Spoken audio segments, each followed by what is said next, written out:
Good evening, everyone, and welcome to another round of sound. This is the #1 Cochran Sports Showdown. I'm Bob Pompeani. We have a lot to get into. The NFL Combine begins tomorrow. We're also going to talk about Steeler players who are due for a new contract, who gets them. We'll get into that.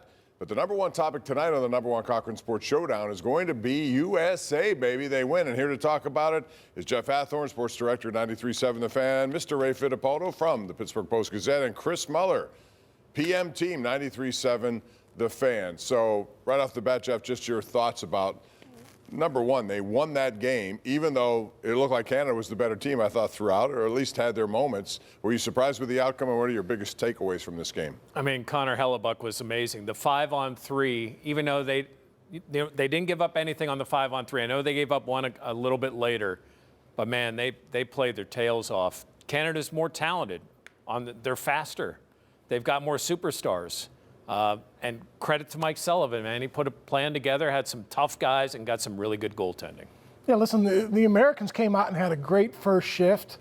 They scored the first goal, but really from the end of the first period on, you're right, Canada was the better team, but that's Olympic hockey. I mean, you could have a 1-1 game, 2-1 in overtime, and it was a great game. And I think people who don't follow hockey all the time don't understand that. That was a great hockey game. Well, if people who don't follow hockey all the time are like, I'll tune into the NHL because of this, you're not going to exactly see that level of play. It was like the Finland game where it was USA, in this case, doesn't get out 2-0. They get out 1-0 and hang on for dear life, or attempt to, which is what Finland did. But I thought Bill Guerin got vindicated. I'm not still sure if that was the right process, but he wanted the sandpaper and grit. He had Cole Caulfield not on there, Jason Robertson not on there. I ripped him on the sports call. These are great scores. They clearly decided, even if we put our most talented group out, Jeff, we can't match these guys, so we're just going to play grit with them. And that fourth line, J.T. Miller, Vince Trocheck, that they were huge. On the face-off, those guys did an amazing job. Short-handed. Those guys were a big part of it. The irony is... And the penalty kill. The irony is the game-winning play starts on a sequence where Trocheck loses a face-off and then run of play gets him to that point. I will say, to Sullivan's credit, he's always randomly had 5-on-3 kills that have been good. When he was with the Penguins, they were oddly good at that. And that manifested again, but man, if you're Nathan McKinnon, are you not like, how are you sleeping for the next 2 weeks? It looked like he was going to commit felony assault on that teddy bear they gave him for the silver medal. How about Rangers fans now can't boo Mike Sullivan the rest of the year? They can lose every game the rest of the year, and they can't touch him. So, these are New York sports fans. If they were Philly fans, they'd be throwing stuff at him the first game back. Ray, I want to ask you about what Mike Sullivan said about his roster. He said there are milk drinkers and there are whiskey drinkers. We have a bunch of whiskey drinkers on our roster, and that's one of the reasons I suppose that's an insult for guys like Cole Caulfield and Jason Robertson, but they went with a heavy lineup, somebody who can play that sort of brand of hockey, and they won. And yet their skill came through at the right time. I think this was a coming out party for Jack Hughes as well. I mean, a lot of people don't know about him because he probably plays, he plays in New Jersey, and he's probably not, in a city that celebrates him, but he was skillful throughout the tournament, and I thought he was really good again on Sunday. I thought Quinn Hughes was unbelievable too. I mean, he's probably in my opinion, was like one of the 2 or 3 best non-Hellebuck players on this team. And Hellebuck not winning MVP. It's ridiculous. But it was almost like there's a bunch of media guys who are voting this, and I don't know, they must be all Canadian in nature. The Canadian media on all social media, those guys looked like they were just having a horrible time of it during this game, but it was almost like funnier. It was like salt in the wound for McDavid. Now he's got the Chuck Howley, Conn Smythe on the losing team. He's the MVP of an Olympics where they finally get silver. I'll just say this. The younger American talent was great. I thought 2 other things. Canada got suckered into not putting their most talented blue line out there. Outside of Makar, they didn't have guys that really scared you. And then the other thing that I would say about this is it is a nice strategy, and it's great that it worked, but man, they could have gotten clobbered if Hellebuck isn't as good as he was. No, he was, and he made some saves. The one on Taves is one that stands out to me. I want to ask you, Ray, about this now, because it's a bone of contention. John Cooper didn't like it. 3-on-3. He didn't like it because he lost. If you won, I don't think you have a problem with it, but 3-on-3. Back in the day, there was 4-on-4. Traditionally here, you get 5-on-5. Do you have a problem with 3-on-3 in a championship game like that, and would you like to see it in the NHL? High-stakes games? Heck no. I mean, you have to play it out and just do it like the NHL does in the playoffs. Keep going until you have a winner. I mean, we had the 5 overtime game against the Flyers. Yep. How many years 4 back? overtimes against the Caps years ago. Peter Nedved, right? I mean, those are the moments that you remember. I'm sure there's a reason for it. Maybe it has something to do with It's because the closing NBC. ceremony is so close to the game happening in real time, Ray. They don't want those guys to just be playing potentially while they're trying Could you to imagine? shut the thing down. Thing's over and they're still playing hockey. And you thought, at least I thought going in 3-on-3, I mean, who does this favor? Canada. I mean, the 3-on-3 is a situation where I thought this plays right into Canada. It is very Doesn't that entertaining, illustrate how gimmicky it is, though, Jeff? Yeah, because, they had all the skill. They did the same thing. They would wind it back up and give it to somebody with speed. All it took was one good counterattack. And how about Hughes? Hughes scores the game winner, but that flick of the puck forward to start that play. I mean, With how many of his teeth in pieces? Missing not 2. many. I think Dennis is going to be busy. I mean, I know it. I heard people say, well, they had to get to the closing ceremonies. They needed to end it. Come on now. Play real hockey for a gold medal. How about let me get this proposal. How about you play 5-on-5 for 20 minutes? If it's still not, then you go 3-on-3. Would you like that? Is there a compromise there? I'd go 5-on-5 to 4-on-4, and I wouldn't go lower than 4-on-4 because my problem with 3-on-3 is, yes, Canada should have had the advantage. In theory, the whole appeal of that for the NHL was get your 3 most skilled guys, your 6 most skilled players out there that's all that you're going to do. It just becomes a possession fest where everyone's trying to basically pull the same stunt. And then that gets boring, man. 4-on-4, I think there's a little room for creativity and way more open ice. Well, would you want to see a home run hitting contest between Ohtani and Nitro? I would. All right, we're going to talk more about this. And also coming up, Sidney Crosby, unfortunately, did not play in this gold medal game. We're going to talk about Sid now moving forward, what it means to the Penguins with a March 6th trade deadline right ahead. We'll get into that and more as we continue right here on the #1 Cochran Sports Showdown. All right, welcome back. We're talking about the Penguins now, who are really in position to make the playoffs. But obviously a key to this is Sidney Crosby. So Chris, I want to ask you, he did not play, and I didn't really expect him to play. If it was 50, 60%, he made the decision he made. I don't expect him to play now for the Penguins for a few games at least, maybe more. What do they do up until the trade deadline, and do they look for somebody else who can maybe add some depth in that position if he's out for a longer period of time? If he's out for a much longer period of time, if he's out for 4 or 5 weeks, that starts to get to the point where I think you're hurting your season and hurting your chances severely. If he's out for a week and a half or so, which I think is somewhat reasonable here, I think you just let it go as is. I mean, Evgeny Malkin, the one flip side of this is he didn't play. His shoulder has been banged up. Jeff, you would know better than I if he's got any other hockey injuries where everyone knows it but no one actually says it, but he gets a 3-week break basically. Yeah. So I would lean on him because he's also, by the way, having quite the renaissance here. When he's healthy, he's been arguably their best player. I know he's almost 40, but Gino tends to play his best when Sid's not playing. The numbers back that up. And you get Letang probably back into the lineup. I like the fact that these guys might have a chip. Might feel like people are going to doubt the Penguins and they could have a last run, if you will, or be able to show that they can still play. And plus they called up Avery Hayes, and he scores 2 goals a game. So 2 hat tricks. He's been going nuts down there in Wilkes-Barre. So let me ask you this then, Ray. Let's move ahead of that, and let's say just get to the trade deadline. They're still right in the thick of things, and they're going to do something. What degree do you expect them to do? Something small scale, bigger scale, and what would you be willing to trade if you had to make a bigger deal? I think because this season has been a pleasant surprise, and maybe they probably believe they're ahead of schedule. I don't know that they have to do anything big. They are in position right now. I think they could just keep the status quo. It's been successful for them to this point. I wouldn't change too much. What are they going to do? What's the T-shirt size that you wear that's a little too small, schmedium? They're going to make a schmedium kind of move. I think they need a right shot defenseman still to add to this mix no matter what. And you can get, this is the thing, you can get these at the NHL trade deadline. These guys are all still somewhat friendly with each other. Now, Kyle Dubas is a young analytics guy, so he can't pull a Jim Rutherford. Hey, you got anybody that I could use for this run? And get a useful asset, guys, but you can, for a minimal price, get somebody that slots in as nice depth that helps you, and I think that's what they'll try to do. I mean, beginning of the year, where you thought the Penguins would be, this was an easy decision. But if you're running that pros and cons list and you're Kyle Dubas, like, is this the last shot?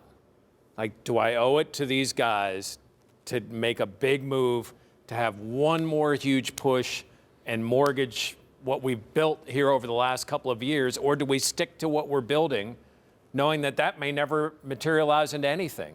Like, I think it's a very complicated decision, and I would stick with this youth. If you're going to make a trade, make it somebody that you can hold on to for a couple of years. Ray, about this. Now you got goaltenders Skinner and Sheloffs together, been pretty good. Now Skinner didn't have a last good 2 games, but let's say they continue to play well. You're not going to sign Skinner, or are you? At the end of this, he's a free agent. Do you make a deal for him? Do you just keep him in place? Do you bring up Miroshov? There are a lot of questions about goaltending. Yeah, I mean, listen, I would keep him. To your point, he wasn't good right before the break, but he was steady. I think he was one of the big reasons that they are in playoff position now. So I wouldn't mess with that dynamic either. I think that's been a pretty good duo since about November, and I would keep that the same as well. I think the temptation might be to look at, well, the last time you won a cup, you had technically a guy in his second rookie season backstopping you to the majority of it, and in his real rookie season, he did almost all the heavy lifting. But that 15-16 team, not that this one isn't playing really good hockey, like all the way down the line, they were a wagon that year, and it was just, get out of the way, Matt Murray, and make the saves you're supposed to make. I don't think you could trust based on that. Like, oh, yes, trade Skinner and let's bring the rookie up and see what he can do. I think you got to hold on to him. Because, Jeff, to me, that's a compromise solution. You might make a small move, but keep the veteran goalie. Right. That when you get to the playoffs, he's kind of had some been there, done that, and you could say, look, we didn't deal him when we maybe had other options. I mean, or you could bring up Miroshov and he plays outstanding, and, man, you've got this good young goaltender that can play in these type of pressure situations. When at the beginning of the year, the thought was, let's play a lot of these kids and see which ones can play. Well, you got a chance to do that with the goalie, but I think it's changed now. Like I would. By the way, he just got another shutout today down in Wilkes-Barre too. Now he started slow, but he's starting to. It's a hard position though to analyze. He might be the best of the 3 of them, but like, do you really want to roll the dice on that in front of a veteran team, assuming you do make the playoffs? That's going to be the conundrum, I think. When we come back, we're going to talk about another conundrum the Steelers are facing. What do they do with their number 1 pick, 21 overall? They're going to have the combine to start interviewing and looking at what's available, and then which of these players signs a longer-term contract that they have available for these kinds of situations. We'll talk about it when we continue right here on the number 1 Cochran Sports Showdown. All right, the NFL Combine begins tomorrow in Indianapolis. Ray, you're going to be there. Jeff, you're going to be there. Ray, I'll start with you. What is the biggest need of the Steelers, and what do they look to positionally while they're trying to evaluate all these guys? You're going to hear a lot about this receivers draft. There are about 20 receivers who can go in the top 3 rounds. And this might be the year, guys, where the Steelers pick a receiver in the first round. Since 2006, it's been 20 years since they traded up to get Santonio Holmes. You look at that roster, DK Metcalf is under contract, but really nobody else of note can come up and help you right now. Calvin Austin is next in line, but he's a free agent.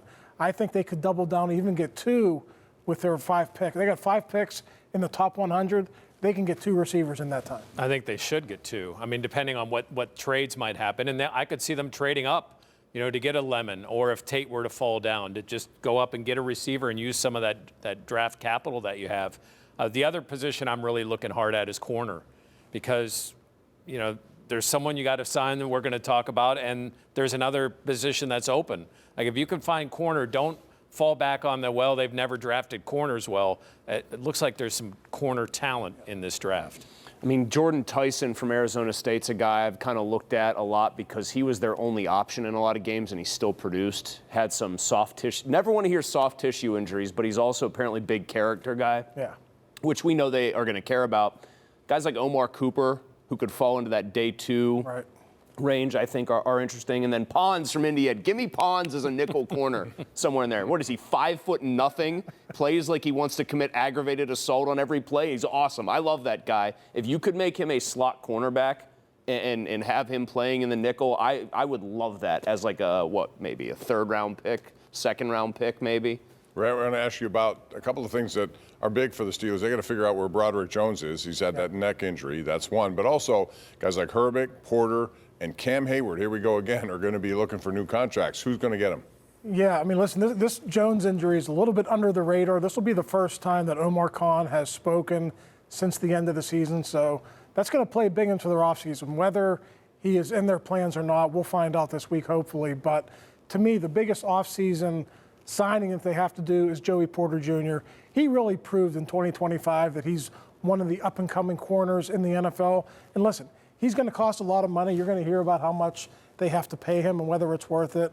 When you draft guys and you develop them, they become good players, you have to sign them. I just think that sometimes when I'm in full agreement, and I was critical of him. I thought he had a so-so second year, but then obviously it was like that year finished pretty well, and he's carried it right in. I mean, he's handsy. He'll occasionally commit penalties.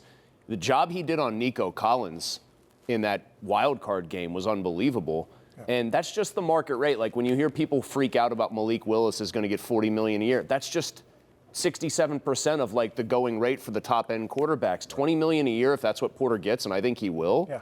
That's typical up and coming like CB1 money. I mean, I think Porter obviously is the first choice. I think, you know, you've got a guy that we hear about in Graham that's a defensive coordinator that will use what he has. So I'm not against signing Herbig, even though you already have two outside linebackers. Like, can you do something that's a little different than what we've seen? And there's so many sub packages now. Could you still hold on to Herbig? And one of the guys that really came on, especially end of the year, is Keanu Benton.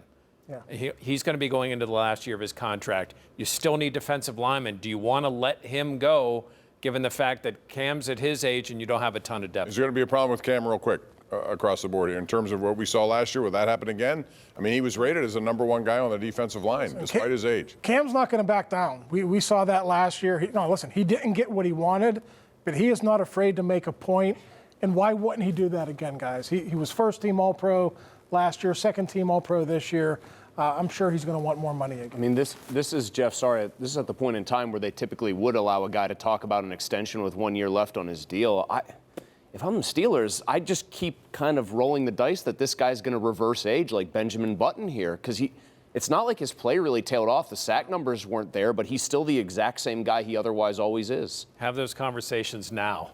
Yeah. You know, have them now. While we that wait would be for- my advice. By the way, Have you know what they could really Aaron use to help this Rodgers, that's another defense, topic. by the way? They could use their $41 million man playing like it this year. Yeah, How about that? Is it fair to ask T.J. Watt to actually play like he demanded more money than Myles Garrett, who was worlds better than him this year? I think so. He has to have a better production, no question about it. When we come back, we're going to remember the late, great Bill Mazeroski next, right here on the #1 Cochran Sports Showdown. Hey, when the auto show comes to Pittsburgh, #1 Cochran Kia shows up in a big way. And right now, you can get exclusive savings on a new Kia as part of #1 Cochran's Auto Showtime event. Find models starting at just over $23,000. Get affordable monthly lease payments and low APR rates on the Sorrento, the Sportage, the Telluride, and even more. It's the Auto Showtime event now at #1 Cochran Kia and Cochran.com. Jeff, I'm going to start with you. Bill Mazeroski passed away. It's been a terrible week for the Elroy face last week, Mike Wagner, and now him. Biggest thoughts about Maz, and also was that the game-winning home run, bottom of the ninth, was that the best play in Pittsburgh sports history? I mean, he was a wizard at second base, and he came from nowhere. I mean, middle of nowhere, Ohio Valley, and signed as a 17-year-old, started as a 20-year-old, and the guy just, I mean, he was unbelievable. And I think it was the greatest sporting event in this city. I mean, it was the most. We've had a lot to choose from, too. I mean, the Immaculate Reception is great, right, but that was a wild card win. I mean, this was to win Game 7 of the World Series at your home place. No one else has ever done since. It's bigger. It's either that or the Immaculate Reception, but in 1960, baseball was the sport. I mean, the Steelers came onto the scene in the 70s, but baseball was the sport then. And, you know, how many millions of kids have been born since the turn of the 19th century dreaming of that moment, to hit a walk-off in Game 7. Bill Mazeroski was the only one in the history of the world to ever do that. What was it like to be him? To be just to be that, to be asked that question, to wake up every morning knowing that you're that guy. I mean, we all did that game, and then you can't simulate it when you're messing around with your buddies. Like, I hit the home run. He said, I remember in one of his interviews, he said he doesn't remember his feet touching the ground after he hits second base and he rounds that corner and sees that whole sea of people. I mean, the defense, I wish I had been able to watch him game in and game out, because the people who did said a wizard. It's easily the greatest play. No offense to the Immaculate Reception, which is the most improbable. It's the only one. Kirk Gibson is cinematic. It's Hollywood. It's Scully and Jack Buck on separate calls. Bobby Thompson, shot heard around the world, wonderful. It happened in New York, cool. Everything's important there. That's the only one of those. And so I think it's the greatest play in baseball history still. I would say so as well. I mean, Mickey Mantle never probably would happened have that. begged to differ back in the day, but yeah. And you want to talk about being underdogs. The Pirates were huge underdogs in that And if series. you add up all the scores, they would have been blown out. They What would were blown Nathan out of three McKinnon of have the said games, about I the think. 1960 World Series? I think we all know who the better team was. You can tell me. There was like a Yankees 12-0 said score. There that. was a 16-3 score. There was, I mean, there were whitewash games in there, and then yet somehow the Pirates still won it in the bottom of the ninth in 1960. Rest in peace, Bill Mazeroski. We'll be right back. Chris, before we go, Aaron Rodgers, what is the deadline for him to tell them what he's going to do? Start of the new league year at the absolute latest, in my opinion. And probably, I would hope before that. I mean, just give some semblance of clarity about what you want to do. The Steelers want to know by then. I'm sure the Steelers fans want to know by then as well. But I'll throw this out there. As long as the Steelers know internally, I don't care when Aaron Rodgers announces it. But yes, mid-March is the deadline. Yeah, I mean, you got to know going into free agency, and I would think they're going to have a good idea of whether or not he's coming Yeah, they back. better. Or not, they may say, we can't wait anymore. We'll see. It'd be very dramatic again this Well, offseason. hard. That's going to do it for us. Thank you so much for joining us. We'll see you again next Sunday night for the #1 Cochran Sports Showdown. Thanks for watching each and every Sunday. We certainly appreciate it. Good night.